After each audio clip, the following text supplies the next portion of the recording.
On se rappelle, le modèle de Rutherford nous dit qu'il y a un atome qui est majoritairement composé de vide. Au centre de cet atome-là, on a un condensé de matière qu'on appelle le noyau, qui est constitué de particules positives qui sont les protons. Et tout autour de ce noyau-là, mais toujours à l'intérieur de l'atome, on retrouve des particules négatives qui sont les électrons. Dans cette vidéo aussi, on va parler de l'expérience de la feuille d'or, l'expérience de Rutherford-Bohr, qui lui a permis de développer son modèle et de déduire les trois conclusions dont je viens de vous parler. Donc, voici un petit peu une image qui illustre le montage fait par Rutherford pour son expérience de la feuille d'or. Donc, il a tout d'abord placé une très mince feuille d'or ici au centre. Tout autour de la feuille d'or, il a installé un écran en sulfure de zinc et à l'opposé, il avait un canon qui lui lançait, entre guillemets, des particules alpha sur la feuille d'or. Et ce qu'il faut bien comprendre, c'est que à chaque fois qu'une particule alpha touche l'écran, ça fait un point. Donc, il y a quelque chose qui apparaît. La particule alpha, on ne peut pas la voir à l'œil nu. Par contre, quand elle touche l'écran, on voit qu'il y a un point qui apparaît. Autre chose aussi qu'il faut garder en tête, c'est que la particule alpha, c'est une particule qui a une charge positive. Elle n'est pas neutre, elle a une charge positive. Donc ça va grandement nous aider là, pour bien analyser les résultats de Rutherford. Donc, si l'atome de Thomson était réellement ce que l'on observe dans la vraie vie, à ce moment-là, quand on fait l'expérience de la feuille d'or, eh bien, on obtiendrait des résultats qui ressemblent à ça ici. Donc, vous avez l'atome de Thomson. En rouge, c'est la pâte positive. Les petits points bleus, ce sont les électrons qui sont négatifs. Et si je bombarde cet atome-là de particules alpha, on voit que les particules passent à travers l'atome. Elles ne sont pas déviées, elles ne touchent à rien, elles font juste continuer leur chemin en ligne droite. Donc, si le modèle de Thomson était le bon modèle, ce qu'on observe en réalité, à ce moment-là, ce que Rutherford aurait observé dans son expérience, c'est qu'il y aurait eu plein de petits points juste derrière la feuille d'or.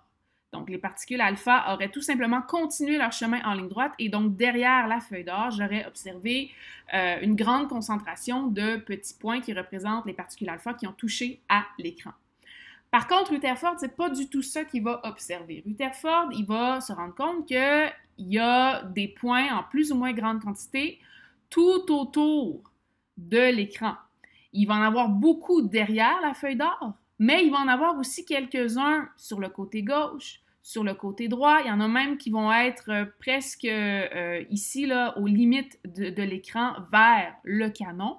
Donc, c'est là que Rutherford va se dire, probablement que le modèle de Thomson, il n'était pas parfait. Il y avait des lacunes, il y a quelque chose qui ne fonctionne pas dans ce qu'il nous a expliqué.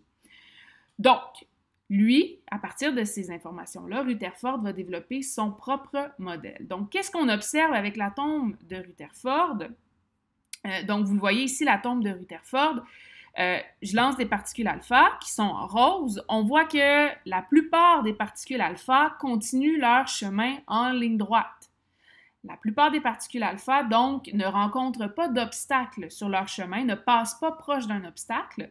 Donc, à partir de ça, Rutherford va déduire que la grande majeure partie de l'atome est constituée de vide.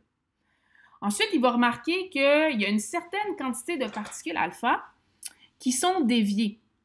Donc, on les voit, là, elles passent proche de cette espèce de petit point jaune-là. Et quand elles vont passer proche, à la place de continuer leur chemin en ligne droite, elles vont être légèrement déviées, soit vers la gauche, soit vers la droite.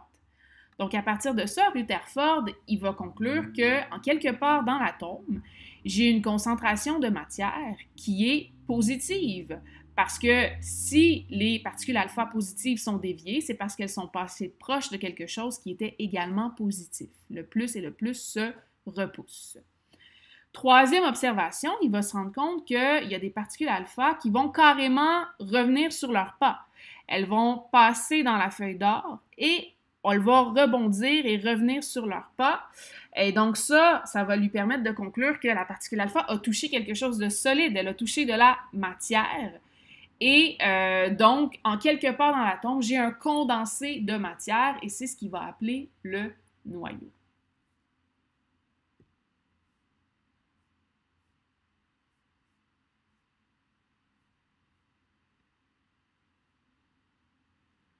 Donc, on a ici, encore une fois, les comportements des particules alpha observés par Rutherford. Donc, on voit ici qu'au niveau de la flèche numéro 5, la plupart des particules vont passer tout droit, ne vont pas être déviées, donc il n'y a pas d'obstacle sur leur chemin.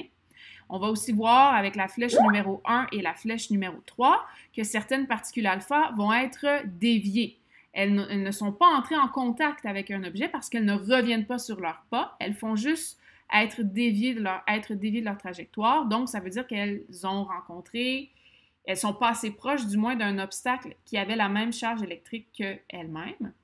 Et au niveau de la flèche numéro 4, on voit qu'ici, carrément, la particule alpha, elle rebondit. Si elle rebondit, c'est parce qu'elle a touché à quelque chose de solide. Et donc, il y a un condensé de matière à l'intérieur de l'atome.